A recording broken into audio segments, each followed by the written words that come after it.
shadow dances, I am still. Peace is my companion. Joy is my friend. The campfire, the stars, the slight breeze, the taste of the hot chocolate, and the dancing shadows are, in themselves, enough. Here I am. Why waste time wanting to be somewhere else? Join me by the campfire. Well, greetings to everybody. I am Aaron Simmons, and I'm joined at the campfire tonight by three friends, and super excited to be able to talk tonight about artificial intelligence and human flourishing. I will admit I'm not entirely sure where that will take us, and so I've got the right people sitting here with me to think about these issues. And so let me just give a quick introduction to each, and then we'll dive in. So Lauren Horn Griffin is an assistant professor at LSU and works primarily, from what I understand, on social media issues and questions of how concepts function relative to religious communities, but then also how religion and technology works, teaches classes on these issues. And so please make sure that you go check out her website, get connected with her. I know she's got connections to her social media in different places. And so wonderful, wonderful scholar. Do check out her work. Then also, I am joined by Nathan Loewen, who is a professor down at University of Alabama in the Department of Religious Studies. But he actually also does some amazing work on the faculty technology liaison side, which is actually part of his position, and so helps all of the faculty at the University of Alabama, be able to use technology in effective ways. And so I am sure that he has more than once said, have you tried turning it off and turning it on again? And so I fully expect him to help us all tonight if we have issues. And I'll also mention he is co-editing a book called Artificial Intelligence in 5 Minutes. Should be out in a couple years, but it's in the works. And so here's a link to that. Please go check it out. You can go ahead and pre-order and different things. And so really excited to have him with us. And also, if any of you are interested in the awesome things going on there at the University of Alabama in the the Department of Religious Studies and their digital lab, please do link up with them as well. Amazing work going on. I've been unbelievably impressed with how kind of early adoptive they have been over the last many years and getting technology integrated into pedagogy in unbelievably cool ways. So very excited to have Nathan with us. And then also one of my very close friends, Jack Hansen, who is currently retired, though he is certainly not slowing down. Jack was working for NASA for quite a while, did a lot in early AI research, and has his PhD from MIT, and has also written a couple books about finding meaning and joy in retirement. And so here are some links to the work he's doing. He is still a widely sought after speaker all over the country and world.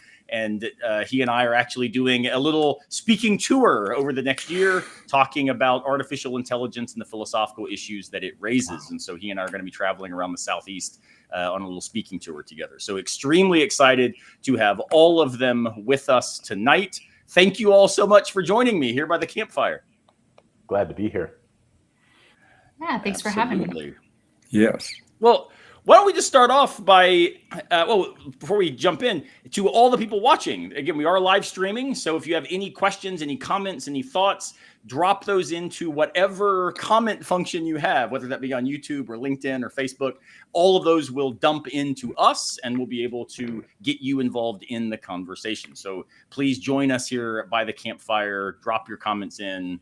Think with us as we go forward. So, Lauren, what does artificial intelligence mean to you as somebody who studies religion and history? I know you've got kind of joint appointments. How does that even play out? Like, let's get the conversation started by a humanities person talking to us about artificial intelligence. What's that look like? Yeah, so I'm interested in both the past and present of machine learning and just ideas of right now I'm really interested historically in ideas of information overload or fear of new technologies historically, and how people in the past dealt with those feelings of overwhelm when things were rapidly changing. So my first book was actually on the early modern period, although my current book project focuses on contemporary representations of Catholic communities online. But the first book was looked a lot at the printing press and changes in modes of history and the discipline of history, moving into antiquarianism, and just how they thought differently and how they dealt with the information overload that they felt was going on, and just rapid, what they felt was really rapid technological advances. So I'm interested in those questions. And then thinking about just the history of machine learning, and I'm actually interested, maybe you all can speak to this, when we started calling it AI, like because I feel like when I read tech stuff, there's certain people who still call it machine learning primarily, and then sometimes they'll switch into artificial intelligence. So I'm interested in like sort of when, like, I don't know if it was like in the 90s when like digital, I don't know, but like what those things signal to maybe insiders, or when the artificial intelligence, because that's a really loaded term, right? And so when we went from machines that learn to intelligence that's artificial is like a really interesting question, and one that my religion and AI class tackles. So what do you guys think? What do you think about that, Jack? Because I know you actually were involved in some of that early stuff. Well, not the earliest, but I think that it's fair to say that artificial intelligence, at least as a concept, you can certainly trace back to Turing's work. And, in the 1930s, he put forward the proposition that a machine could do any calculation that a human could do. And that was a kind of the first sort of statement about equivalence. And that had nothing to do whether it was a learning algorithm or a logic algorithm or so forth. And the whole idea of the Turing test, which he put forward in about 1950, the idea is basically that that an algorithm running on a computer passes the Turing test when its progress in solving a complicated problem is equivalent to and indistinguishable from that of a human expert. And of course, involved in that is something. Is a perspective about artificial intelligence, like it's a competition between what a person could do and what a machine or an algorithm running on a machine can do. And if you look at the history of artificial intelligence, there are kind of two streams of development, and they are rather distinct. One, and this really came to the fore beginning in the early 1960s. One is essentially simulation or emulation of forms of logic, like means in and out, like model-based reasoning, like expert systems, and so forth. The other is the use of a computer architecture called an artificial neural network. And most of the time now, when people talk about machine learning, what they're really talking about is an artificial neural network that is trained, that is to say that the weights of the network are changed by training that network using known inputs and outputs. And if you look at the AI literature today, it's almost like artificial intelligence began in 2020 with ChatGPT or something like that. But that's far from the case. And so when you talk about artificial neural nets, so this is something I still struggle with.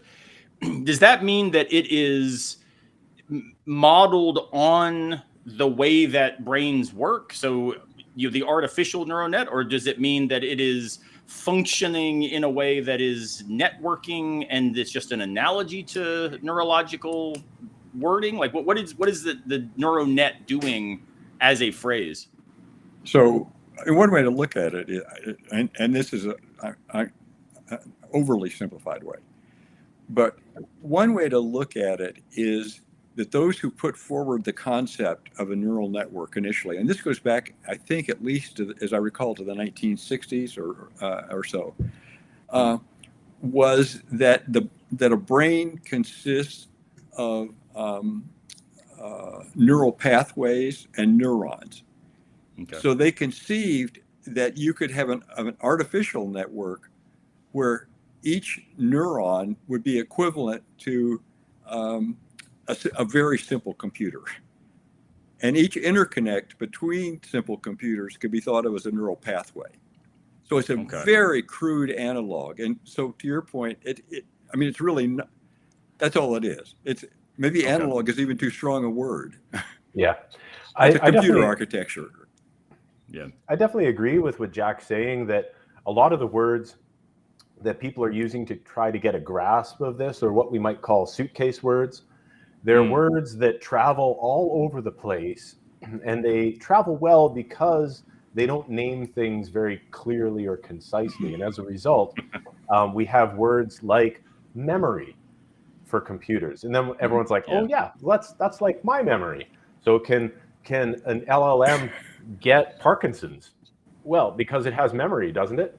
And I mean, that's not the case. And likewise for artificial neural network, or all of the different ways that people like to talk too quickly, probably, about how to create an analog between what an artificial intelligence device is doing or machine is doing, and what humans do with their brains, or what animals do with their brains. There aren't always immediate one-to-one correspondences, and that's really important to keep in mind. Yeah. Huh. So when we talk about this idea of like the Turing test, which also makes me think as a philosopher of, John Searle's notion of the Chinese box, right? Yeah. And, the basic idea that we can pass code back and forth, linguistic phrases. When we can't tell that it's a computer sending us these phrases, then it seems like that we would assume we're talking then to a human, and maybe that then crosses some sort of threshold. I always wrestle with, is it simply a matter of recognition? And so maybe, Lauren, this is a way, at least I think about the shift in wording from machine learning, where we're still articulating machines, to intelligence, which I don't usually associate with machines. Like we talk about smartphones, but, again, that's an easier ask, I think. But when I think about recognizing something as not just a particular kind of thing, right? I can recognize a cup, a shoelace, a dog, and a teddy bear, and say, well, these are different types of things. But that's different than recognizing something as the same sort of being that I take myself to be, right? In some sort of, morally significant sense, or some existentially relevant sense.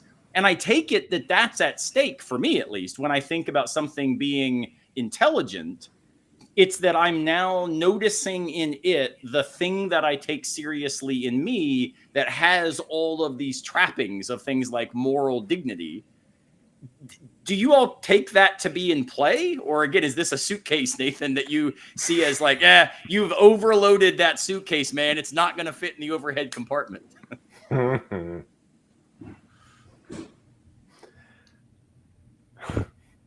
Seems like a pretty heavy suitcase to me.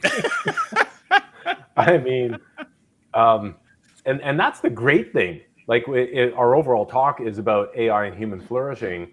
I mean, one of the great things is that this discussion, this discourse of artificial intelligence, and the word intelligence, right? And you've already brought up the Turing test. You've brought up philosophical approaches like phenomenology. And Lauren, I'm sure, can speak to this from a religious studies perspective, that in all of these cases, the flourishing, version of flourishing might be that this is a moment that demands us to become more careful with our words and to parse out words more clearly. And when we have suitcase words, that we realize maybe across a more broad spectrum, that we need to define things a little bit more clearly, either come up with new words or abandon meanings for old ones, so that when we use the word intelligence, we're not talking about consciousness, we're not talking about reflexive cognition. What are the things that we're talking about? Because the word intelligence is just too broad, right? Yeah. Unless, and the great thing is some people talk about artificial general intelligence. Well, now, once the word general is in front of that, now all the stuff that you put into that suitcase, boom, there it is, because we just said the word general. Oh, okay, so everything's at play now. I mean, so this is a thing, blah, blah, blah, blah, blah, blah, blah, cascading consequences of that word. Right. But AI in itself, we're not talking as cognitive psychologists when we're talking about artificial intelligence. We're talking here computer science, CS. That's what we're working with. And so when we talk about artificial neural network, also, as Jack said, this is what we're talking about. The word network means a very specific thing. The word neural means a very specific thing. And if the public, can get around their heads around that, that's going to be opportunity for flourishing that no university degree could ever provide to all of the public. That's interesting. Of course, I'm now thinking about the How I Met Your Mother running joke of general intelligence. So I'm entirely fine with general intelligence as long as we salute every time. So Lauren, what does this play out for your students? Because I'm trying to think about how these words do the work that they do. And again, for me as a phenomenologist, my specialty is deconstruction phenomenology, existentialism. It almost always is going to throw me back into questions of things like, well, if X is intelligent, does X then have sufficient properties to count as a moral entity, right? And for me, that's where I'm landing. And Nathan, I take your warning, that word's doing too much work there. I mean, do your students do this, Lauren, in your religion technology class, or are they better than we 47-year-olds at keeping these things distinctive? No, I think the question of, I think it's really easy to center personhood and humanity in the conversation. So a strong human essentialism, focusing on human identity, even this, the way we framed it here, human flourishing. There's still this real assumption of humanity at the center of the universe, scientific progress. I think that's still really baked in. There's a lot of neoliberal, sometimes, I don't know. Anyway, a lot of neoliberal assumptions about progress are still really there, because sometimes I feel really afraid and dystopic a lot, most of the time. So when I see my fresh-faced 18-year-olds, I expect them to be oh, we all know that everything sucks, and they don't feel this way. So they're still really everything is progressing still. They still this really, I don't know. So we ask questions what is special about the human in relation to AI? Is there anything special about the human in relation to AI? But a lot of the course, because I'm primarily interested in kind of the social implications of advances in technology. So we start with the complexity of both of terms, religion and AI, right? And we kind of muddy those waters a little bit. What do they mean? How are they used? How they're complex, right? And we sort of, think about the suitcasiness of these words and what they bring with them, and what different people bring. And then it really looks at digital hyperconnectivity more broadly. So just the reality of our all-encompassing digital everywhere all the time, with the focus on machine learning, through a social theory lens. So that's what sort of the course does. So one of the first things we do in the class is, on one of the first days, we look at how LLMs and even DALL-E or image generating generative AI, how they shape ideas of religion in terms we see religious. So we'll ask, for example, we asked ChatGPT to tell us jokes about certain figures and see what AI thinks is sacred versus what it's not. So will it tell us jokes about Jesus? It won't. It says I can't do that. Will it do it about, we did it with a few other people, we just shout out names. We did it with a few others, and it would tell jokes about other gods and goddesses. It would not tell a joke about Martin Luther King Jr. So anyway, the idea is we're looking at what the machine has considered sacred or not. So that's a fun exercise we do. We also put in a variety of terms like prayer, or they'll shout out things. We'll put it into DALL-E and see what it generates. And obviously almost immediately gendered and racialized images will emerge. And so we'll think about why that's the case. So that's one of the things we start out with thinking, and one that more directly involves the generative aspect. Well, and so I think Jack, go ahead, if I could pop in here, I think Jack could probably speak to this. I mean, the examples that you gave, Lauren, as I listen to them, I'm it's not the it that's providing those to you, it's the people who've trained and built it and designed it. And I guess that's where you get the students around to. But I mean, when Jack was talking about artificial neural networks, he talked about training. And I think that's so essential in this discussion about AI for people to understand the word training, which when people read artificial intelligence, they don't hear in brackets, trained is the word that comes before that, artificial intelligence. And could you say something about that, Jack? Well, I'm sure that books are written about this, right? But yeah, I think it's important with generative AI, and let's take large language models specifically. What they are trained on is large volumes of text. And what that training really accomplishes is it makes them very good predictors of the very next letter in a grammatically correct sentence or paragraph. Interestingly enough, what is not there is any logic test.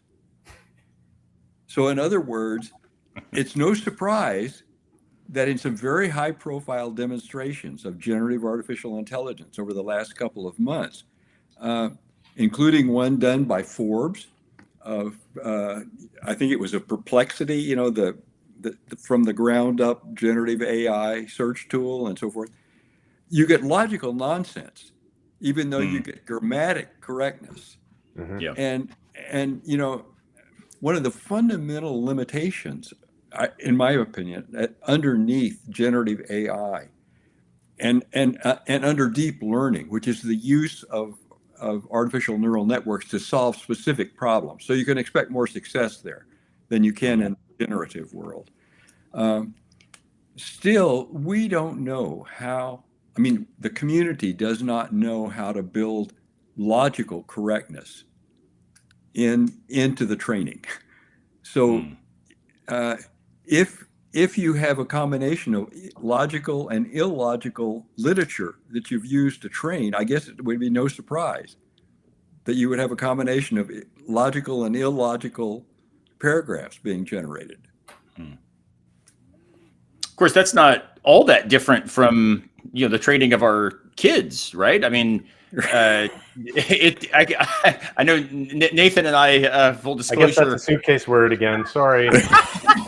Someone in the chat brought up RAG, so that's yeah. Sorry to interrupt, Aaron. No, please. I mean, the thing that I guess I'm just trying to think, like, when my son was small, he would put words together, but they may or may not make semantic sense, or, you know, even if the syntax was correct, or sometimes they would be syntactically okay, but it was detached from something like the lived context in which language utterance was being articulated.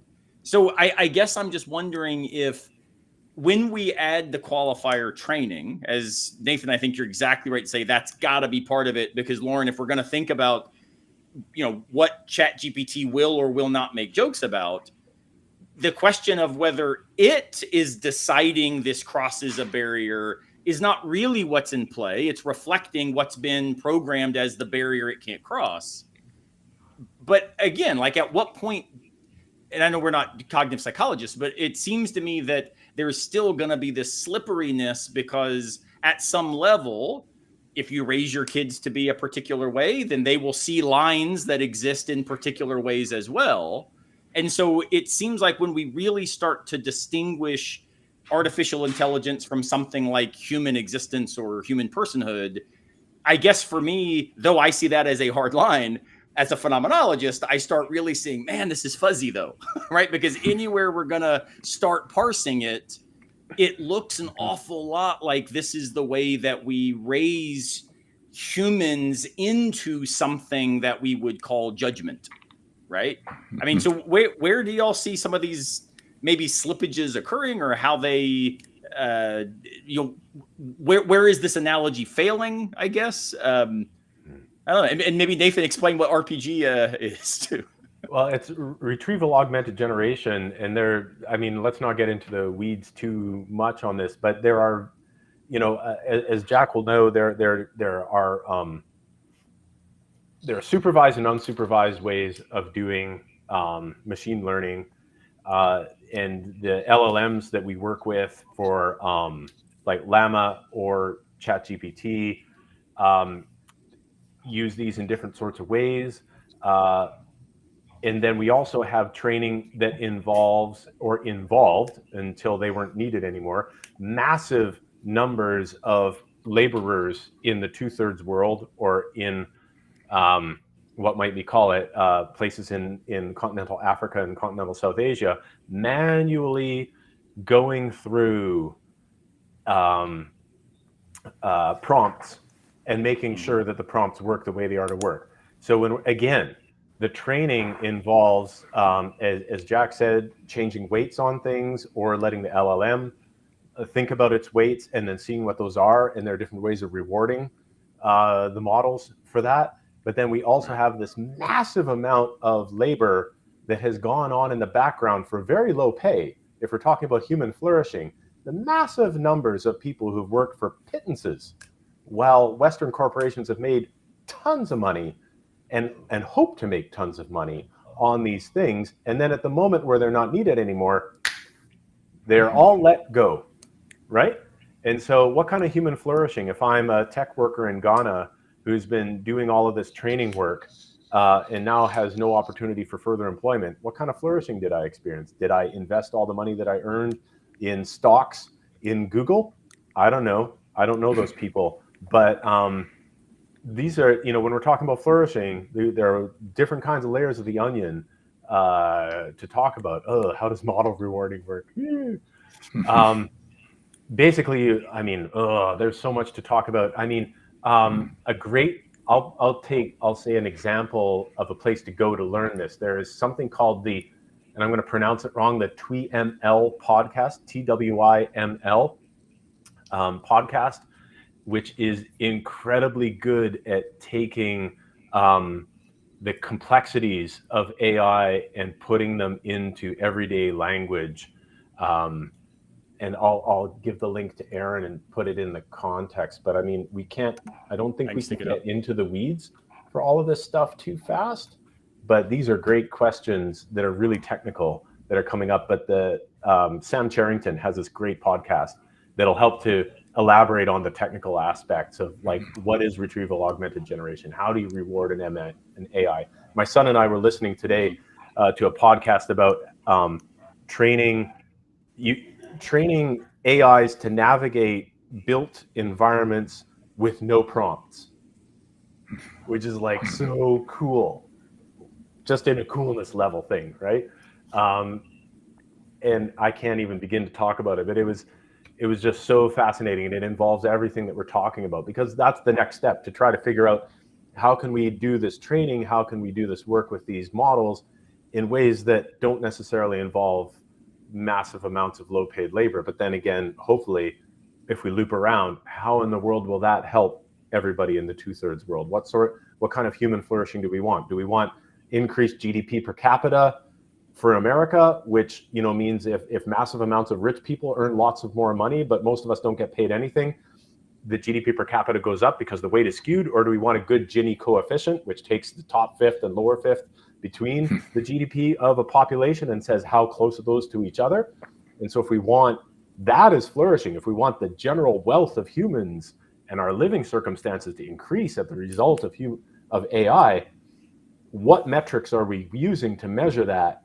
And everybody in the world, are we including everybody? Are we only including the people with shares in Google? Are we talking about me living in Alabama? Who are we talking about? What metric are we going to use to measure that? All of this, there's so many layers to this onion. Yeah, in addition to like labor concerns, then you have environmental concerns, as well as the AI-driven inequalities from like algorithmic bias and facial surveillance. So like you can get into like all of the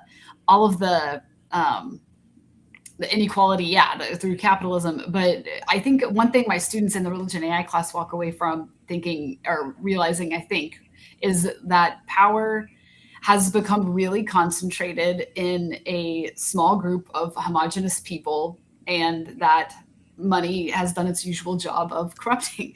So how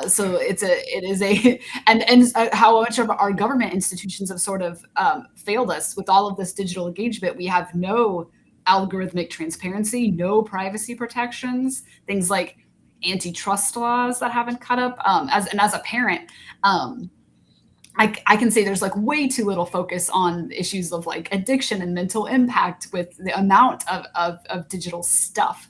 I can't believe schools don't have more regulations on phones and all the things. It's truly wild to think there has been no significant guidelines governing these areas for kids or adults. In America, in the United States. You think it's better elsewhere? Is it better elsewhere? Well, the EU has passed several regulations that Google and Facebook and Apple and Amazon are completely upset about, right? So there are regulations. The tech industry is at war with government regulation in order to make sure that, the free market that we might call it is free for some people and absolutely unfree for the user on the other end of the interface, right? I mean, but that's always how it is. They're serving you beef. Are you going to have meatloaf, steak, or meatballs? But you're going to get beef no matter what. But that's how it is, and that's part of what the question of human flourishing is. Are we talking about the flourishing of individuals? Are we talking about the flourishing of corporations? There are a lot of different ways to slice and dice that thing, and I think, Lauren, you're pointing to a whole bunch of issues there. I was talking to a person in an informal conversation from the Future of Humanity Institute as I was trying to work on this book that I'm working on. And I wanted this person to write a chapter on, will AI produce an era of unprecedented goodness? Just write about it. And the person decided, no, I can't write about this thing. But in our conversation, we went through all these different rabbit holes of, well, what could an unprecedented era of benefit for humanity look like? And at the end of the day, it comes up to us people. I mean, man, darn it. Do you think the unprecedented good, though? When I think unprecedented good, I tend to think radically non-technological. I mean, certainly not without technology at some level, still having, vehicles to get us to the outdoors, or, the bike shops where we can buy the gears to do the things to fix the hobbies that we have, right? But it does seem to me like when people, at least in my family, when we go on a trip, we say, hey, let's go spend 2 days, let's quote unquote get away, like the vacation-y modes, the opportunities we have to go flourish intentionally. It tends to be where we say, well, let's shut down the devices. Let's go be together as, humans in some real sense. Or do you see that, in fact, technology is a means to that end? In the sense that, well, technology in many ways will allow lots of formerly human labor necessities now not to require human labor, and therefore maybe facilitate something more like the ability of getting away and having leisure, because technology has been able to minimize the requirements of work. I mean, how is it that you would cash that out when it comes to flourishing being technologically facilitated, or a kind of escape from the technological expectations? It seems to me like we have different perspectives on what flourishing could be. So let me suggest another way of thinking about flourishing, and it has to, and it's really closely related to different objectives that have been at the heart of different strands of the development of artificial intelligence. So, a lot of what we talk about in artificial intelligence really has to do with an attempt to develop a capability to replace a person or a person's particular capability. But there's another strand of artificial intelligence that, really, I think it can at least be traced back to the 1990s, which has as its objective to leverage and extend human performance, not replace it. So you can, just give you a couple examples, and this is much more limited. This is not human flourishing in some grand sense, but it's thinking about how whatever your or my assigned task is, how could artificial intelligence make us better and more effective at it? So, for example, today, every time you are in a commercial aircraft that takes off from an airport, the air traffic controllers that are guiding the trajectory of your plane and the other 5,000 planes that are in the air over the continental United States are depending on a set of AI-enabled advisory tools. So those tools make air traffic controllers better air traffic controllers. Another example, and this is something that has been deployed fairly broadly in the developing world, as I understand it. Going back to the 1970s, there was the development of a form of artificial intelligence called expert systems. And the idea was to encode the expertise of experts in a particular domain so that their expertise could be queried by a person who was not an expert. And that was first done in medicine, specifically in terms of diagnosing infectious diseases. It was very successful, but not cost effective. But in more recent times, it has been used as sort of a digital agricultural extension service. So suppose you are a farmer in a remote part of the world, and you raise a particular crop, and you're uncertain about a disease that seems to be attacking the crop. You can use your phone, take a picture, upload it to that service, and get back a diagnosis and a recommended treatment.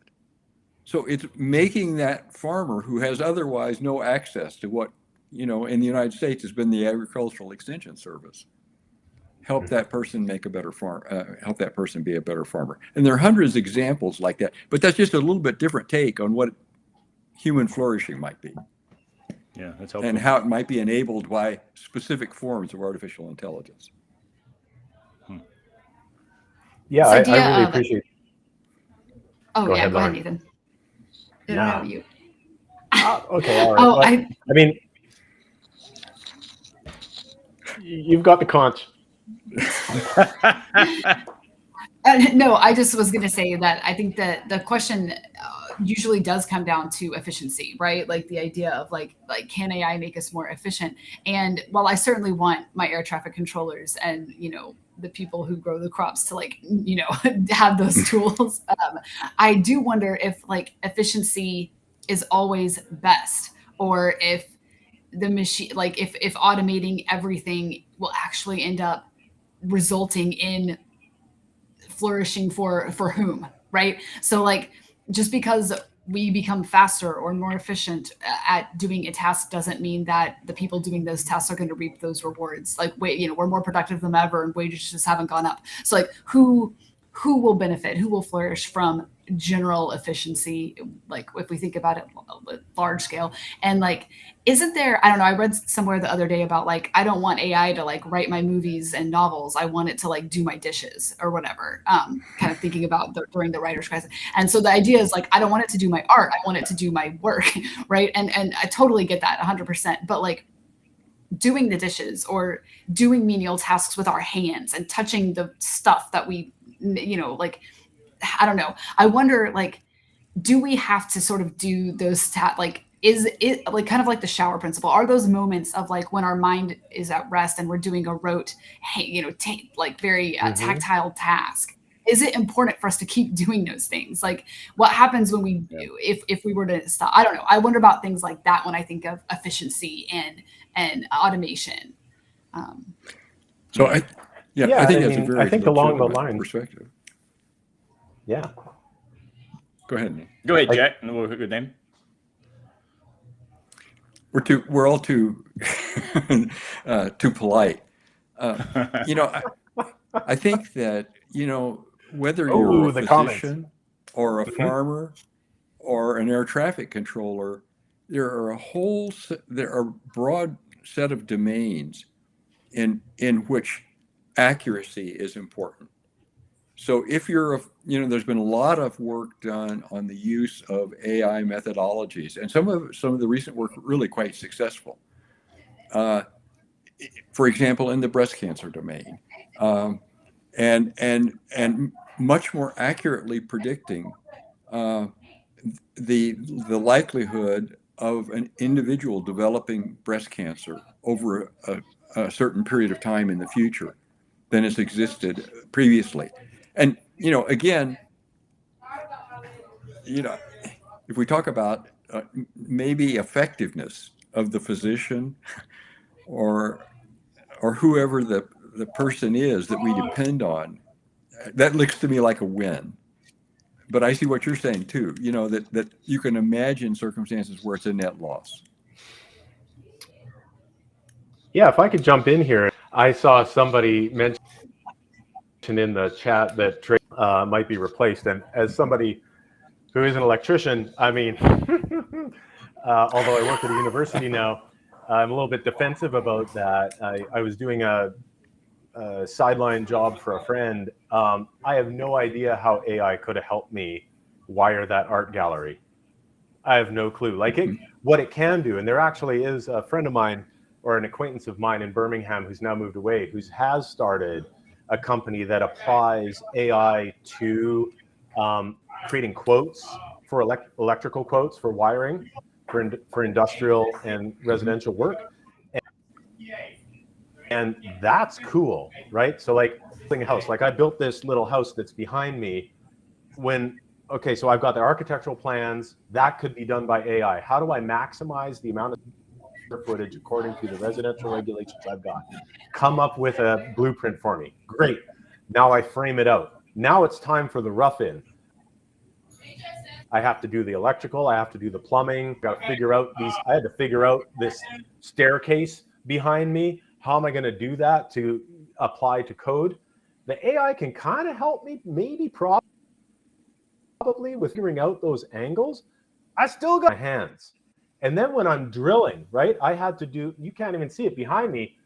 There is a plumbing stack that comes up by that light switch there. Then it heads over to this direction, and behind that light switch over there on that wall, it comes up and pokes through the ceiling of the roof. I had architectural plans didn't include where the plumbing stack should go. And then I had to work on that, right? And then when I did the plumbing, and then I had to figure out how to get the wiring around that. Now we're talking HVAC. How do I get the mechanical into these walls? And that's like a perennial problem, right? I mean, the architect designs the building, and then all the trades got to figure out how to actually build the darn thing. That's all the time. AI can help us with that. It can help us be more efficient as tradespeople working around each other to build a simple house, such as the one I'm in right now. But at the end of the day, there's a long ways to go between me as a tradesperson building a place and a robot, a plumbing robot, and an electrician robot, and an HVAC robot, and a framer robot, and a flooring robot, and a floor finishing robot, and a painting robot, and a roofing robot. All that, come on, man. That's not going to happen.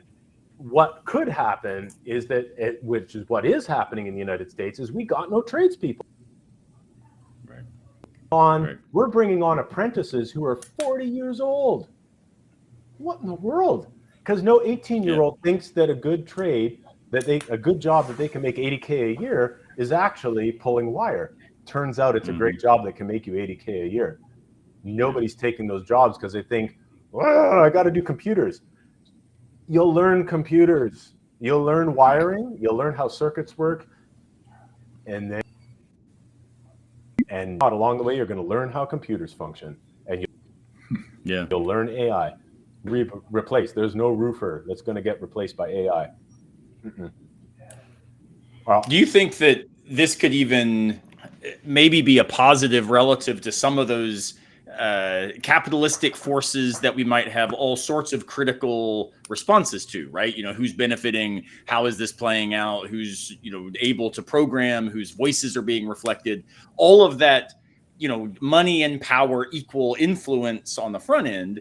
Is there also possibly a way of realizing, as AI does, supplement or even replace human labor in lots of spaces, the areas where it is less apt to do so, like the trades work, maybe that's something that then allows those sorts of skill sets, those sorts of abilities to become more market relevant? They actually become more compelling? Or do you think that there's a pressure that would not allow that to kind of flip the other direction, right? I mean, as you know, Nathan, I used to do a lot of painting, and was a subcontract painter forever.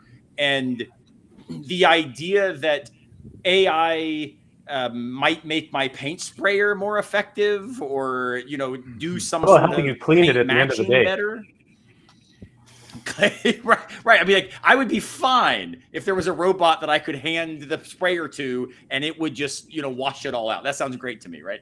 But the idea of actually applying this paint, doing so in particular ways, knowing all kinds of, just like yesterday, I was talking to a friend of mine and he's got this really problematically sloped yard and he's trying to paint a gable, but I can't put the ladder there. How do I make this work? And so I was telling him, well, you build basically a base level of scaffolding. You can do this with cement blocks and a piece of plywood and a 2x4. And the idea that this sort of functional, getting your hands dirty to make a thing happen is not something AI replaces. And I wonder if maybe it actually makes that sort of learning, that kind of abilities more, more respected, right? I mean, we talk about this a lot in the humanities. Go ahead. There's no AI that's going to help our governments figure out their domestic policy to change that. I mean, come on. So the place that AI is going to replace people are the managerial classes. I mean, so what you can train an AI to do is to make managerial decisions, and that's going to get lots better really quickly. So the people who need to hold on tight to their jobs and watch them disappear is all middle management and even senior management. Start to build a farm level decisions that are statistically dependent, right? That we've used Bayesian thought and statistical management in the corporate world for a long time, and those calculations are going to get faster and better, and we won't need people to do them. So how can I, if I'm have a new product and I want to bring it to market, and I want market diffusion to be at a certain rate that's commensurate with what I have in terms of my supply dealers or my manufacturers who are offshore to wherever with certain transportation costs. Let's say it's a bicycle, right? AI can do that and help me with that. It can help me with supply chain. It can help me with marketing. It can help me with distribution. It can help me with endpoint sales. It can help me with customer service.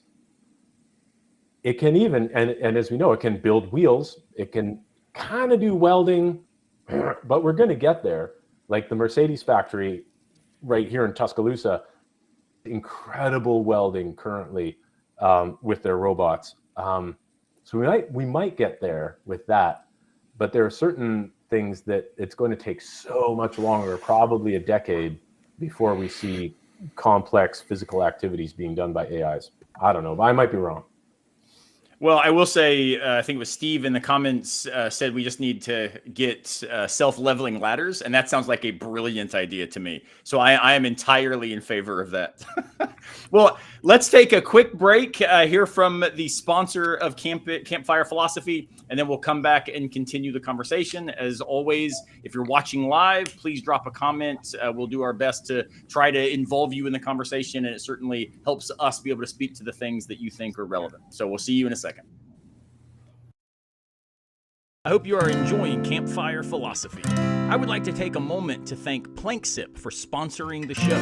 Daniel Sanderson is the guy behind that media outlet, and he is a fellow lover of philosophy. So if you get a chance, head over to planksip.org. That's PLANKSIP.org.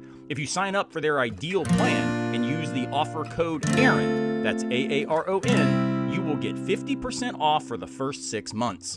Free book publishing and lots more. Go check them out. And thanks so much to Daniel and Planksip for sponsoring Campfire Philosophy. Now, back to the show.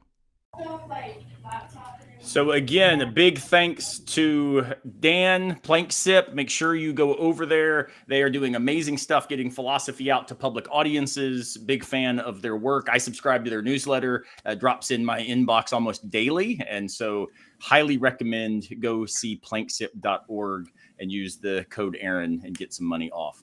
So, Lauren, I want to come back to you on some of these issues, because what it sounds like we're doing is thinking not only about the way in which we have classically narrated value, right? And also then human identity as a response to that, where we tend to assess, some people, quote unquote, as more valuable because they bring certain skill sets to the table. And this is why then, the electricians and the painters tend not to have the same social capital. But you do a lot of work, like you say, on religious communities and the way that they are finding community in virtual spaces. I'm interested in, does AI or the progress in technology actually facilitate something regarding human flourishing in the sense of community building, right? Like tonight, we could not have this conversation, except I guess if we had like four-way calling, if not for technology. We've got 304 people watching live as I speak. If not for technology, they would not be able to do this. So it does seem like that there's a community possibility internal to technology that scholars like you are actually thinking through in really cool ways. What do you think? Is community maybe one of those, points that we can actually celebrate relative to AI? What do you think? Yeah, I think celebrating versus bemoaning, and it depends on what you mean by community and what communities the internet brings together, right? Because it also brings together harmful communities, or communities many of us would consider harmful. But what I'm interested in is how, regarding community, how we had this idea, right, in the early ages of the internet that it was going to be so democratizing, right, and that it was going to give all of these people a voice. And indeed it did, right? More people have access to stuff and voices, right, than they did previously, certainly. So what it's done is shake up authority. So I'm super interested in this question of authority, and the new book project, it's called #Trads. Or trad, I don't know yet. And it basically looks at traditionalist Catholics online, so a certain type of Catholic online. But what's interesting is that I'm interested in is how sort of various social media platforms and digital hyperconnectivity in general has reworked authority in Catholic communities in the US and abroad. So on one hand, this kind of expansion of access and ability to produce content and communicate and network has undermined the power of kind of traditional Catholic leadership, enabling lay Catholics to sort of shape their own identity and culture and practice. And while this, of course, happened before the internet, people communicated and networked and bucked authority or whatever, but before, it has certainly accelerated it. So I'm interested in how kind of these sort of previously authoritative institutions that were able to hold strong through a lot of social change may well not make it much longer. Do you know what I mean? So like, what does hyperconnectivity do to authority?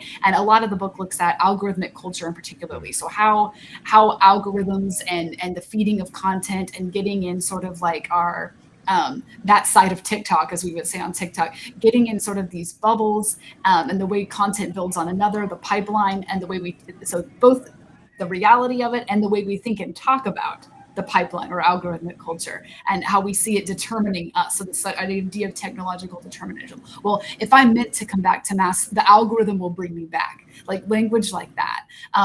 So how we sort of use theistic ideas or language to describe algorithmic stuff or machine stuff. I'm really interested in those type of questions. So that's what the book sort of unpacks.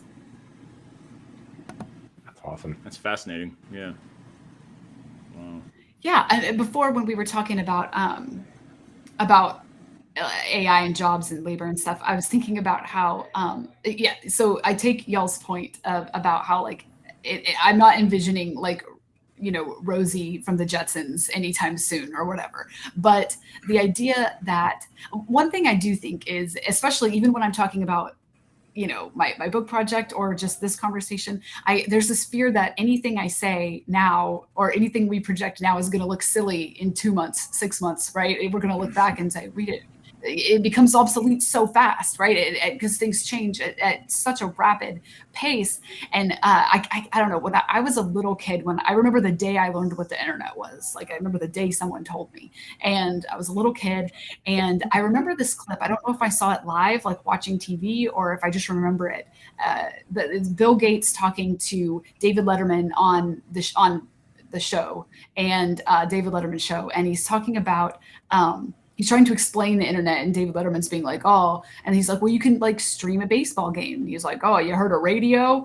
And he's like, well, you can, you know, talk to a coworker. And he's like, oh, you heard of the telephone or whatever. He's like making these jokes about, and Bill Gates is trying to like explain to him, and like, and this idea that like we don't know, it probably won't look like Rosie from the Jetsons, but we have no idea. Like we have no idea what these things, what they will look like or what they will bring, and so like even just trying to explain what there is now is difficult. But even Bill Gates probably could not have imagined Facebook and Web 2.0, what things became, right? Like he couldn't, even the like with all of his insider knowledge, could not have imagined. So writing about this is really difficult, because I do have this feeling that like as soon as I kind of figure out what it is I want to say, we'll be light years into the future.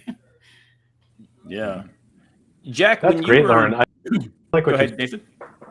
I like what you're saying, and it might connect with Jack's opinions as well, that you're saying that a lot of these things are open tools, right? They're not closed tools. They don't have only one use. They're open tools. Right. And they, you know, whereas a Colt 45, pretty closed tool. I can't use it for a hammer. If I try to use a Colt 45 to put, I can't use a smoke detector to hang a picture. But very open tool. I can do all kinds of things with a hammer. Now, a ChatGPT interface such as the one that we have, the thing that's been amazing with it is the ways that humans have inventively started to different, you know, prompt engineer. That's a term that came about only after we started to use it.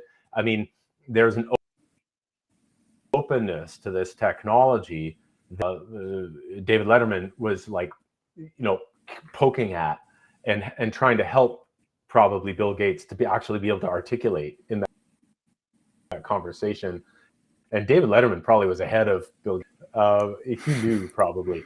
But that's the great thing about this. And that's where I think when we can talk about flourishing or the future, because this is an open technology, not a Colt 45.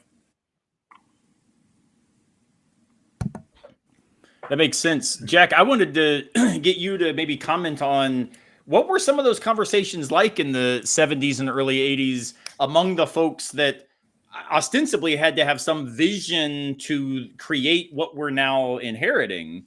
I mean, what was the sense of what they were trying to do, why they were trying to do it? I mean, I imagine you were in some of those rooms. Did they have a fundamentally different sense, or did they think we would be in other places than we currently are? I mean, yeah, what was that like back then? Well, I mean, I guess, you know, just to take a specific example with artificial neural networks, I mean, my first introduction, serious introduction to that was when I was at the Office of Naval Research, and I began funding some early work in artificial neural networks. And I think it's fair to say at that point that it was impossible to envision something like deep learning. It was, you know, I mean, there were much more elementary questions, like with a simple neural network, can I train it with input and output over a certain range and then have it be accurate outside of that training range? So really fundamental questions like that. And as a practical matter, most of the advances we've seen, in my opinion, or many of the advances, really have to do with enhancements in computer speed and capability. And I mean, it's no accident that the company NVIDIA, I think that's how you pronounce it, is so much in the press now, because a new chip architecture and set of capabilities and so forth enables certain calculations that underpin some generative AI. They're particularly effective at. But I think it, like in all of the circumstances that you all have talked about, and your concerns about the future, it is impossible to look even a modest amount into the future and be confident that we're seeing it accurately. Yeah. Where do you all hope it would go? Like, I know we sometimes talk about, things are going off the rails, or, the road to perdition is upon us.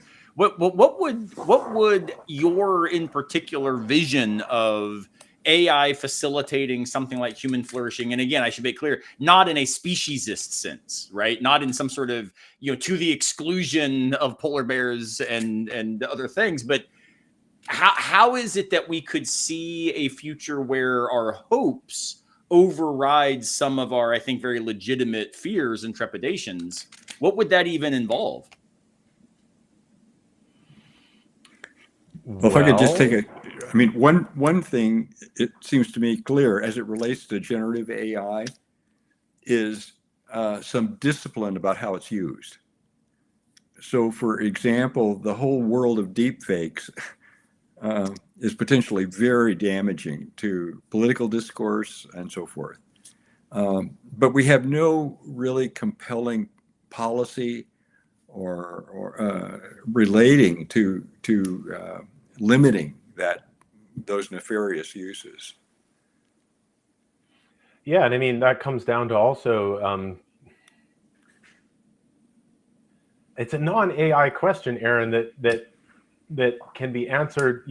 Fill in with technology X is your question. It doesn't have to be. What kind of stories do we humans buy into that we tell about ourselves and about each other that would lead to the greatest likelihood of the not just survival, but the, I might use the word freedom of the planet and of all of its occupants and its stasis. And when I use the word freedom, I don't mean FREEDUMB that's been, bandied about for a long time in the United States. I think instead of Amartya Sen and his prize for, where he talks about freedom as freedom to be healthy, freedom to be knowledgeable, freedom to breathe clean air. I mean, if we could have those stories that reinforce who we are and how we perceive ourselves, and develop, as someone said, love-hate relationship with AI regulation. If that was the thing that guided the regulation of every technology and of how currency exchange happens, how global investment happens, how global market flows happen, how immigration works, I mean, then we're made in the shade as a planet. But man, no, it's not happening. And so that's where I'm only up to see that humans could do so much better. And it's kind of like Sen's work, even his earlier work that he did on development in India. It's a 2002 book. It's all there. It's really easy. No, it's hard. And sometimes, and that's how it goes with our personal relationships or with our global relationships. Often the thing that we think is the hardest thing to do, like to tell the truth to our lover, to our children, to our friends, to our presidents, to our political leaders, that's the easiest thing we could do, but we all think it's that hard thing. Now we've got two people running for president in a two-party system. I'm sorry, in a nation where we could have way better options, but we don't. I'm sorry to blow it all up, but forward to November. I think that AI would go a lot better if we had some better options. And that would help us with our regulation. But that's not going to happen in a two-party system in America. Sorry. It's not going to happen. Well, you're hitting at something that I think is actually really important.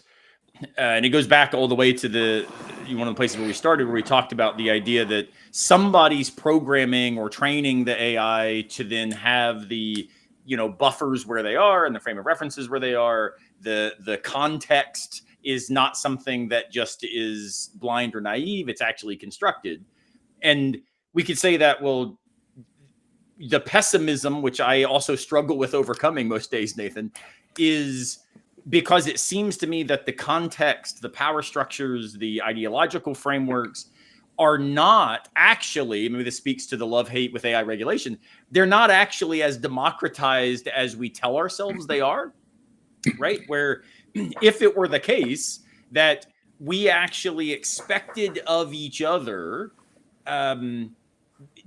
genuine investment in something like the public good, and we still had private interests relative to our individual joys, but we also recognize that there are constraints on those joys insofar as we also share communities, we share resources, we share catastrophes.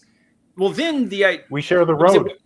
We share the roads, right? I mean, the Obama "you didn't build that" continues to be, I think, really wise, right? You are inheriting something that other people were invested in making possible. And so you wouldn't need as much regulation if we were all self-regulating in community. But because we've allowed a particular model of, I'd say, rampant individualism disconnected from a sense of deliberative community, it becomes really hard to see how you could get something like this hopeful outcome, right? So yeah, there's my pessimism, but it's I tell Jack this in our presentation that we do around the country. My worry is not about AI, though there are some, like Lauren said, there's some logistical things we can't predict. For me, my worry is tech bros. Like I'm worried about really, really bad actors who are reinforced by a system that says, hey, innovate, but we don't need to actually invite philosophers to think about what innovation means. All we need are business people.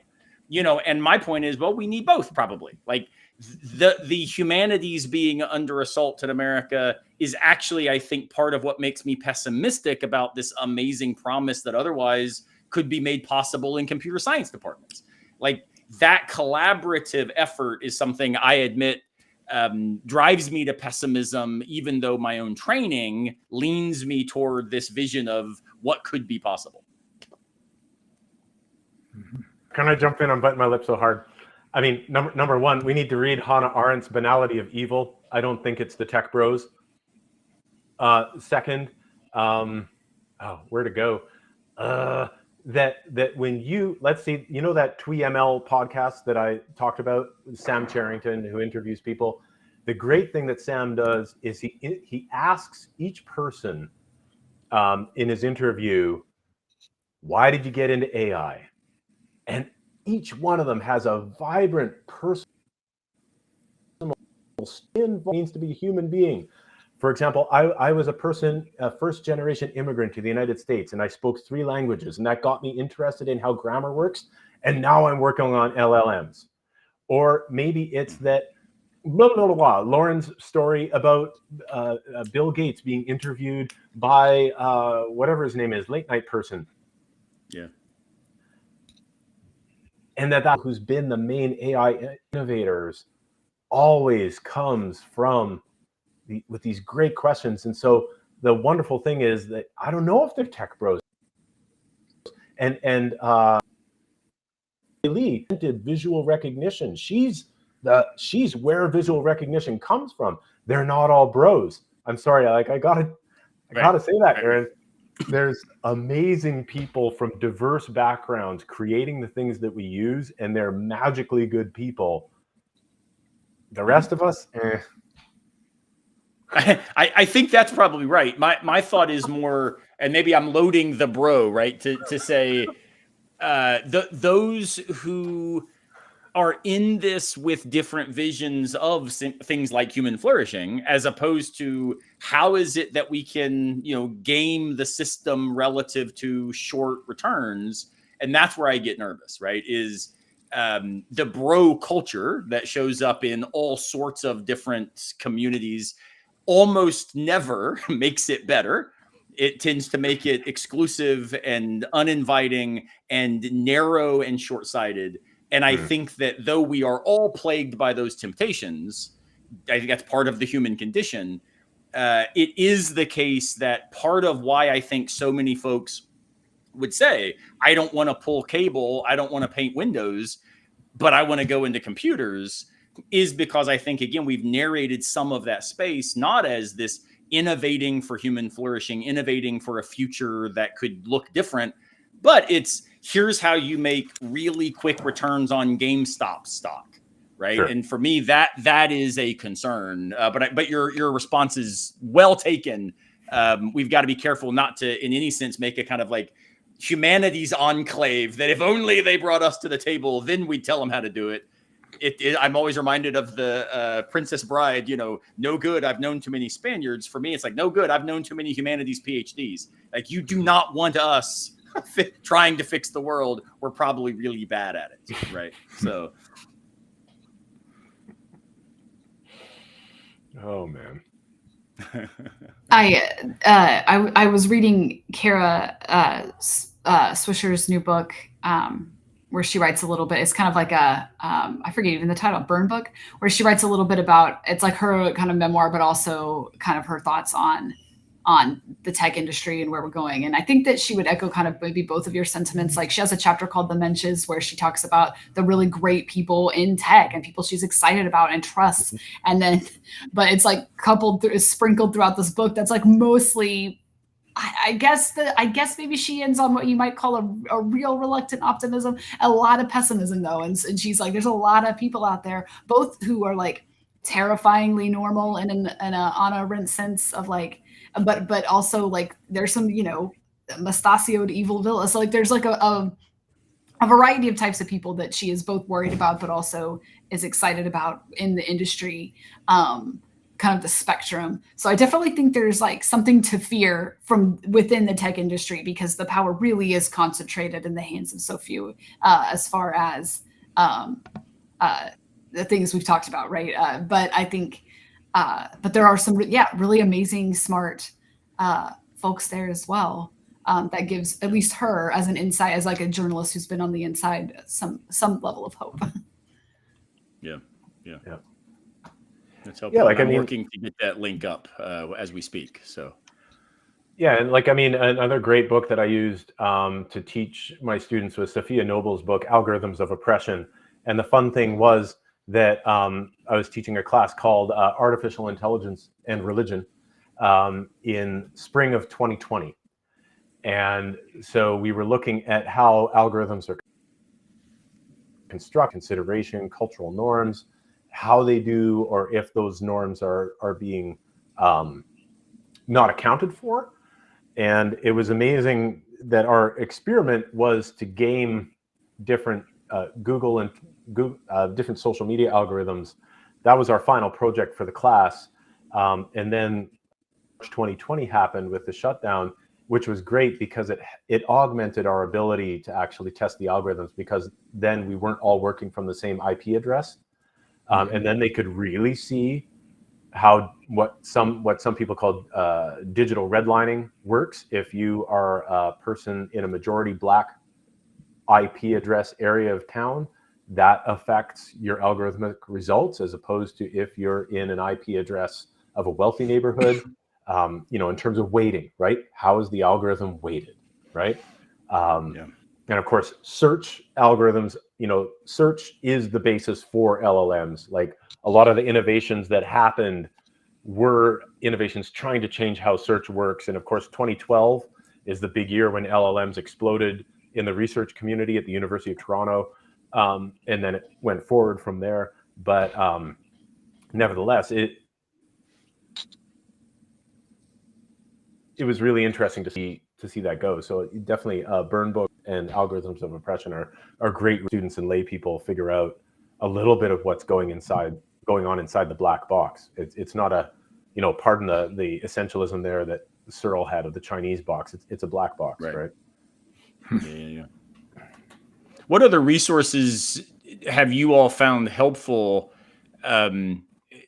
Maybe not even for like university level or the kind of deep critical stuff that we often do, but I'm even thinking like, how do I help my 15-year-old son navigate this stuff in ways that are productive, so that he's aware he can move into these fields if he decides to, but also that are anchored in something like without wanting to essentialize them, just the kind of classic senses of virtue and community and goodness and being kind. Like, the kinds of freedoms that Amartya Sen will celebrate. Like, how is it that we can balance these out? I know in my life, we have tried hard with my son Atticus. Even in the mornings, we'll drop him off at school. And when he was really little, we used to say to him, who loves you, Atticus? And he'd say, well, mom and you. And then I would say, all right, what do we care about? And he'd say, that I am kind. And I would say, what do we not care about? And he's like, that I am rich. Now, I want him to be, financially well off in our current system. He's got Roth IRAs already established. Like, I'm not saying those are things to ignore, but it is the case that trying to instill in him from kindergarten, are you kind, is the unit of measure that I am way more interested in, man, than, did you sell more snack packs today and make more money and using this to gain social status? And I don't know if it's playing out. I don't know if it works. But when it comes to technology in general, I admit I have a love-hate relationship, because what my son is able to find on YouTube, half the time it is brilliant stuff, right? I mean, he'll show up and he's like, Dad, I figured out how to do this thing, or how to care for this plant, or whatever it is, going back to Jack's account of the gardening, right? But then there's also an awful lot of stuff that's teaching him value sets and what to esteem and how to gain traction and be successful in ways that really do terrify me. So I don't know, what do you all do to kind of walk some of that balance to navigate that? I don't know if you're talking about AI anymore, but I think increasingly AI is so deeply integrated into so much of what we do that we don't even know it's there. That like the AI algorithm that is recommending YouTube videos to him, given what he has searched for one time, right? Like he's already being trained, to use the word now loadedly with lots of suitcases, he's being trained by an algorithm that is itself responding to what it's perceiving as the best way for his attention to be increased, right? And so I think that AI, at some level, we're always talking about it when we're trying to think about how do we navigate raising good people in a technological age. I mean, number one, I think you got to take some perspective on, let's say, your example of YouTube, right? YouTube is a for-profit thing, and what you pay with is with your eyeballs and your clicks, right? And so I try to, you are not using this for free. You are paying for this with your eyeballs and your clicks right now.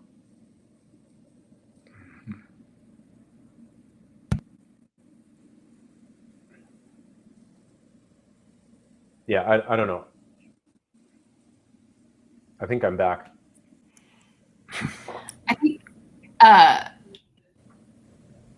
I think one book that I read recently, I was trying to think of something non-academic, but this was the first thing that popped into my mind, that it was a little bit like hopeful, or at least like, okay, like what do we do? How do we be good people in this age?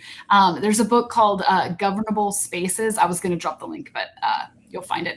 Governable Spaces, Democratic Design for Online Life. By Nathan Schneider. It's published by UC Press. And I found it, I don't know, I'm not sure what I'm buying from it, but I found it really an interesting way of thinking about some of these questions. Because as I don't know, as much as I get overwhelmed with the amount of stuff, or the thinking about what could be, right, or knowing that I can't know where all of this will take, this kind of Cambrian explosion of new technological future will take us. It's here, it's coming, and there's nothing, we're not just going to all agree to stop. So like it's going to happen. So what can we do to make it beneficial for the most people, I think. And so that's yeah, I thought this book was a really interesting framing for that type of thing. Well, one of the things that I'm so glad you mentioned this book. I have not read it, but one of the things I have been arguing a lot lately in regard to our a kind of disastrous set of options for political leadership, is the radical importance of democratic societies being spaces where real disagreement can happen so that we have checks on our own views.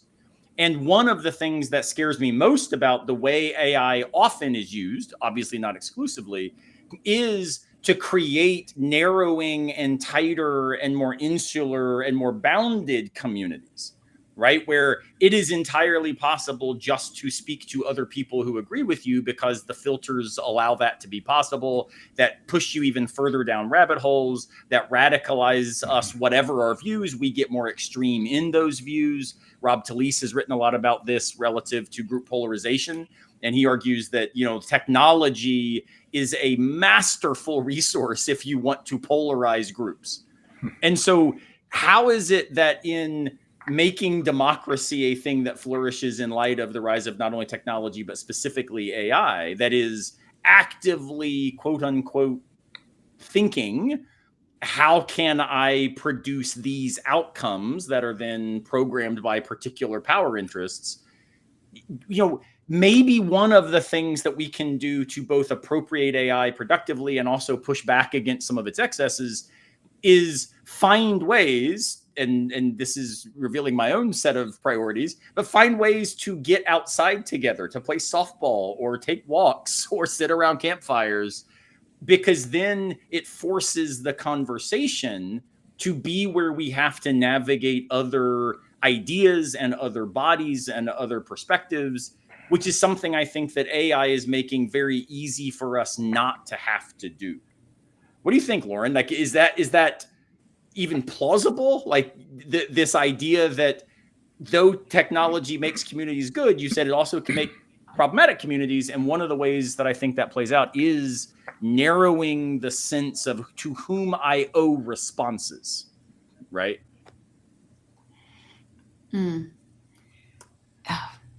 Yeah, I don't know. My mind's going so many different places with this. Just thinking about online, like you were mentioning political polarization and online stuff. And I went back to what Jack was saying about like deepfakes and bots, and like, it's unclear who's even on the other, like it's so much content, and it's everywhere all the time. And the speed and the amount are just unprecedented. So sometimes I try to say, you know what, nothing's new under the sun. None of these problems are new. Political polarization has been there before. The 1960s happened, the 18th, whatever, point in time. Like, but then I'm like, but the speed and the speed and the hyper all the time of it is indeed unprecedented. So I don't know. And the addiction issue. So like, just like, the amount that our brains continue to crave content once it's kind of there, and the way that kids, like, I don't know. I was at a workshop last week, and one of the professors was showing their house to us, and they were like, "Oh, you live here on campus? Does it get noisy? Like the dorms are right over there. Does it get noisy with all the parties?" And she just kind of offhand said, "No, everyone's inside playing video games. They're not outside anymore. I hear nothing." Wow. And I was like, oh man, wow. I wonder if that's true. So I don't know. I don't know. That's a rambling response to your. Well, I think you made a really good point there, Lauren, that none of this is new. I mean, there is the concept of digital redlining that I brought up, but we only have that word because of the redlining that happened. There is no world in the United States where groups were not separated from each other through deliberate actions. Let's not fool ourselves. And that if we're talking about technology, all it's doing is augmenting the separations that are already there. What is your school board doing? Do you have a choice district that allows your white kid not to go to school with anyone else? What is your city zoning commission doing? Are they creating economically integrated neighborhoods and developments where poor people and wealthy people actually rub shoulders with each other? Are they allowing developments where the person who uses AI, uses ChatGPT on their Wi-Fi at Starbucks has to sit beside an unhoused person? Probably not. None of this technology is creating these conditions that you name, Aaron. I'm sorry, but It's augmenting what's already there. And as long as people refuse to recognize the structural determinants of what's wrong with American society, they're just shouting into the vortex of nothingness, and they're asking the wrong questions. That's my point. That's what I think. So there's it seems like in a very real sense, what we're talking about is how do you recognize that you're living in a world of rapid change and navigate it in a healthy way? Yeah. I think particularly unhealthy is not recognizing the sort of forces that are underlying your community that lead you to bias, and you don't know it. Yeah. A friend of mine recommended to me a book that I've just started reading, and I find it very challenging. It's called, The Flag, the Cross, and the Station Wagon. And it is a book written by a person who was born in 1960 and grew up in Lexington, Massachusetts, during the time that Lexington was making the transition from a farm community to one of the highest end suburbs of the Boston area. And how, as a practical matter, there was real bias and a variety of other unhealthy things that were not even recognized until a flashpoint. And it seems like the conversation we're having tonight, the good news about the digital domain is there's some recognition of where the problem areas are. Yeah. That sounds right. And that's Yeah, go ahead, Nathan. I mean, here we are, three white people talking, right? Like, if we could get some more voices in, and I think, again, the AI innovating community is a diverse community. Mm-hmm. Let's engage with that tech group. They're not all bros. They're not all white. Right. Not all of them are rich. A lot of them are university students doing it like, we got to scratch at the surface somehow. Yeah. No, that sounds right to me. What then are steps maybe that you would say are, action items that one could take? And as you were thinking about that, I am posting a link to an article about women of color paving the way in AI that I read recently and was absolutely blown away by the amazing things going on. So what are things we can do in practical ways? What would you all suggest as far as moving forward in an AI context? How would we do that?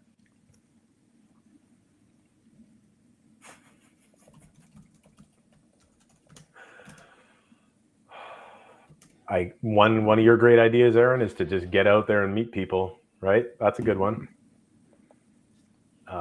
Get outside of your dorm. Yeah. Now, at the same time, again, the kids who are playing and are using, Discord or whatever they're using now to communicate with each other, sometimes are surprisingly communicating across cultural and linguistic barriers that we're not expecting. Mm-hmm. I mean, so to have some optimism also. Yeah. But to get people not only meeting in virtual space like we're doing with everyone who's here today, but also to do it in IRL. And that can be tricky. Of course, there's trust issues. I don't want to only talk about children, but as adults, how do we get out into the world to meet people in meet space? Yeah, put our phones down, as Barclay says. And get out there and meet some folks. Canvas. I don't care who you're voting for. Get out and vote. Mm-hmm. That's an amazing experience. When I go door to door, it's an amazing experience. It's humbling to listen to people and talk. That's a good one. I don't care who you're voting for. Just get out there and vote. And it's for school board. Yeah. Don't do straight ticket. Encourage people not to do straight ticket voting. Sorry, I'm on a tear right now. You can tell I'm voting for Snoopy. But that's one way. Or to make sure that, I don't know, find a hobby where you meet people. I don't know. Yeah. The other day I was out mountain biking, and it it was the strangest encounter, and yet it absolutely was just breathtakingly cool. I may have actually told this even last week because it was so impactful to me, but I was sitting with some friends, we're out mountain biking, and a group of, it was all men in this case, but it was a group of very different backgrounds, working class, all of us sort of came from, but yet I'm a professor and have a PhD. One of them, had no college education. One had done some tech school. All of us, though, in very different fields. And we started talking actually about the value of college, which I did not bring up for what it's worth. And they were like, you just don't think it's worth anything. Why should we go to college? And what started happening was people, though, in cars near us at the bike park, like overheard and started hopping in the conversation. And it got really cool. This one dude came up and was like, oh, I heard philosophy. You a philosopher?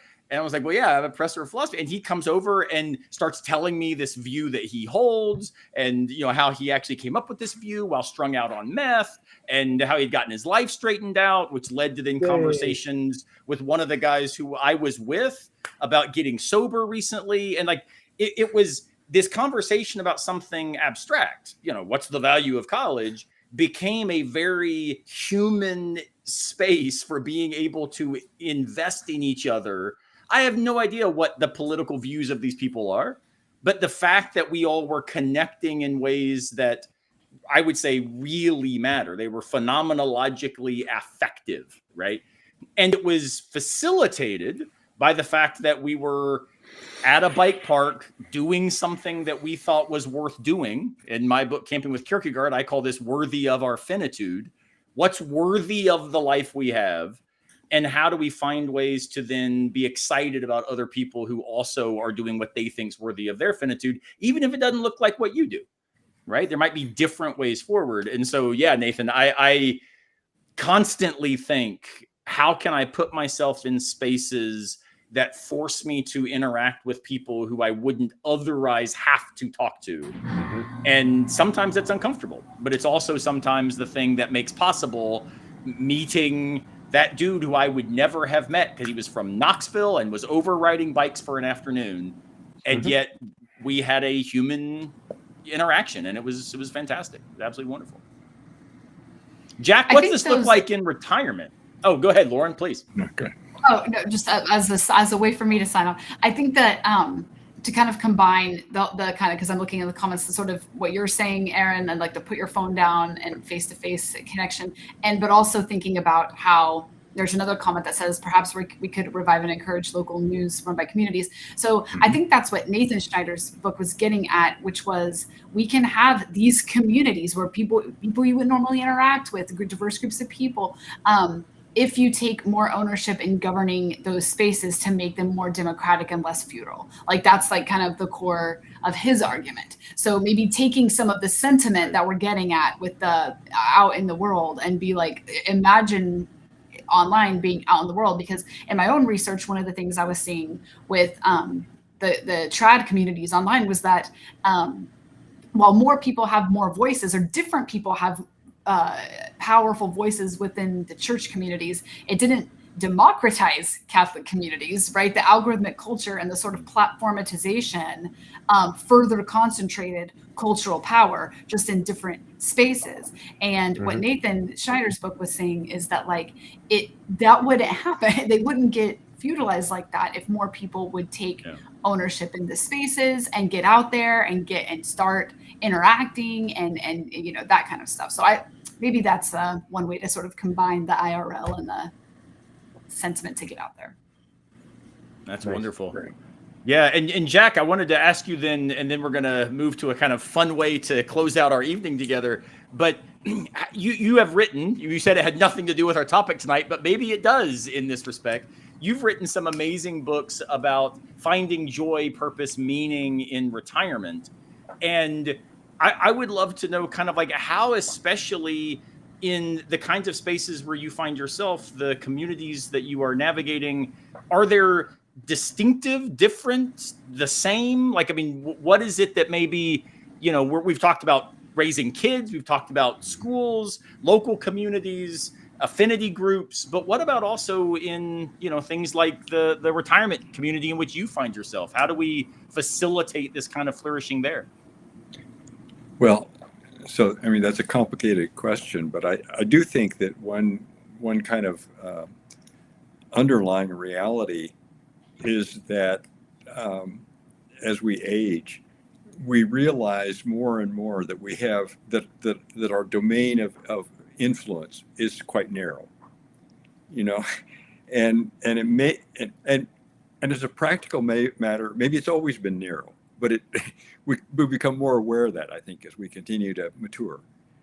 And so I think it causes, I'll speak personally, it causes me to think about, all right, how can I be a force for good in my little circle of influence today? Because, I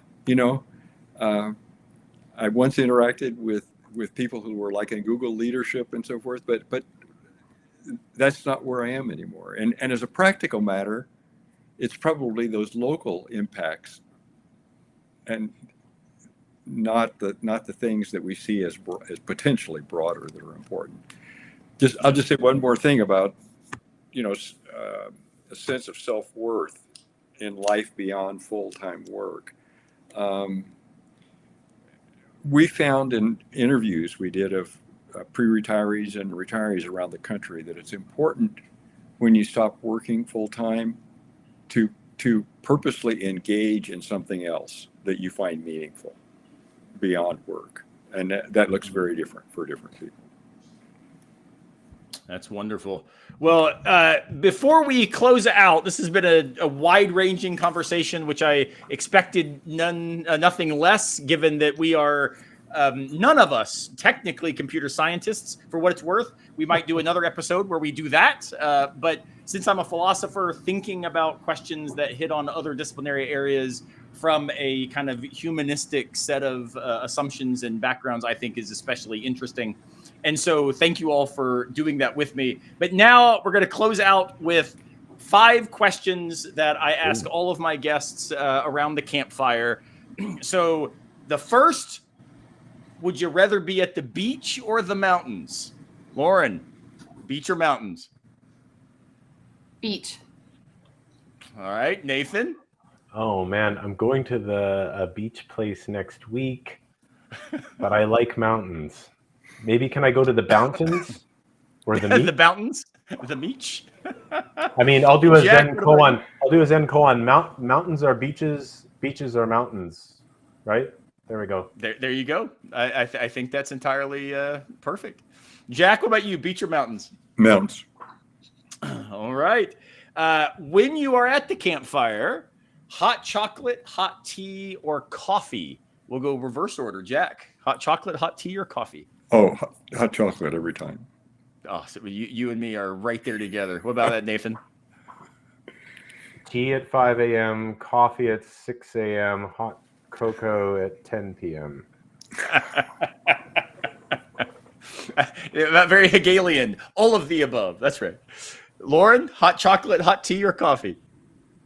Decaf. Decaf. Okay. So favorite campfire food other than s'mores? Nathan, I know you spend a lot of time around them. What's your favorite campfire food other than s'mores? I'll have to say, because my son compliments me, he has a thing that I make called camping stew that he even asks for during the week when we're not camping. I love it. You get that little backyard fire pit where you can go make it over the fire, man. Yeah. That's awesome. Jack, favorite camping food other than s'mores? I don't have one. Sorry to say. You and me got to go camping. We've got to go camping more often then, Jack. We got to get you out there. I'll bring the What about it, Lauren? This is in no way a camping food. It has nothing to do with fire, but it's just something that we always happen to bring and that we only eat it there. It's just like peanut butter on our celery. I don't know why. Like, I never buy celery, but like that's what we do. I don't know why. I love it. I think that works really, really well. when Nathan and I go mountain biking together, taking tortillas and peanut butter and then any other thing you can put in, stick a banana in it. You know, if you slice some apples, all those are good. Roll it up. Roll it up. All right, 2 more questions. So if you've got to have music at the campfire, what's the instrument you want played? So are you a guitar by the campfire, a harmonica? Do you like sing-alongs? What music are we doing, or bringing your, you know, powered speaker and playing a playlist? What do you think, Lauren? Yeah, a guitar is nice. I think a little sing-along situation. I said a little folk music. I wrote a piece this week on Substack about protest songs. So I think some protest guitar songs around the campfire would work. Nathan, what about you? What kind of music by the campfire? I mean, a Seagull S6 acoustic is beautiful, especially when it has the oak top on it. It resonates quite nicely. So, I mean, I'll put a pitch in there for Seagull guitars. All right, and I'm and they're affordable. Otherwise, I play a Greenfield, but that's completely unaffordable, and I will never touch one in my entire life. Oh, well, that's I can't bring drum. I'm a professional drummer, so bringing a kit out it doesn't quite make its way into my backpacking gear. It's a little heavy. Jack, what about you? What kind of music would you like? Guitar, by the campfire? by all means. Guitar. All right. Final question. If you could take one philosopher camping with you, alive or dead, who would you take camping with you to sit at the campfire and have a conversation with? Which philosopher? Nathan, which one? Oh, God, which philosopher? Could I please wait for a second? I need to think. All right, Lauren, who would you take with you? I'm trying to decide if I want to go old or like a living or a dead, or like, do I want to go ancient or yeah. I guess since Nathan already mentioned Honor Arendt, we'll get a lady in there. Ooh, that'd be a great choice. I love that. The one that popped into my head, actually, I was thinking about her today, was Sarah Ahmed. That's where I would go. Critical phenomenology. That would be really cool. Very cool. All right, Jack, what about you? What philosopher would you take with you? Yeah, this person is really not a philosopher per se, but brings a lot to philosophy of religion through his studies, and it's N.T. Wright. Oh, yeah. N.T. Wright. Very interesting stuff. Last week, I said I would take Simone de Beauvoir. And this week, I actually think I'm going to stay with Simone, but I'm going to take Simone Weil because I hate that she died so early. And I would love to hear more of her thoughts because her writing, I think, just continues to pique my interest and propel me in really cool directions. So, well, thank you all so much. Our time spent by the campfire tonight has been absolutely worthy of my finitude. And I've been plugging all of y'all's stuff all night. If anybody's interested in my recent book, Camping with Kierkegaard, please get a copy of that. That's where this campfire philosophy kind of originated, is thinking about that together. So I can't thank you enough, Jack, Nathan, Lauren. You all have pushed me in ways that I will continue to wrestle with, I'm sure, for a very long time. To everybody who has been watching in all the live stream platforms, thank you. To anybody listening to it later on all of the regular podcast distribution platforms, thank you so much. You can always reach out to me just at my website, jaaronsimmons.com. Also get connected with me at Substack, where I post 2 posts a week. And I think it's some interesting stuff. And in fact, given our music conversation every Monday for paid subscribers, I talk about philosophy and music in different genres. Again, this week just came out this morning, was about protest songs. So I would love to get connected with you. And big thanks to plankship.org, to Dan Sanderson for all his work putting together this podcast, for his sponsorship. Do go over there, get signed up, use Aaron as a code and get 50% off. So thank you all so much. We will see you next week here on Campfire Philosophy every Monday at 7 p.m. Eastern Time through July and August. Thank you all again. It has been absolutely my pleasure. To all of you, have a wonderful, wonderful night, and we'll see you next time. On the trail, for hiking with me a few miles more, for casting out your line into waters in which we both stand, for dropping in at the top and fist bumping me at the bottom, and for coming camping with me and Kierkegaard. Our time together has been so very worthy of my finitude. I hope it was worthy of yours as well.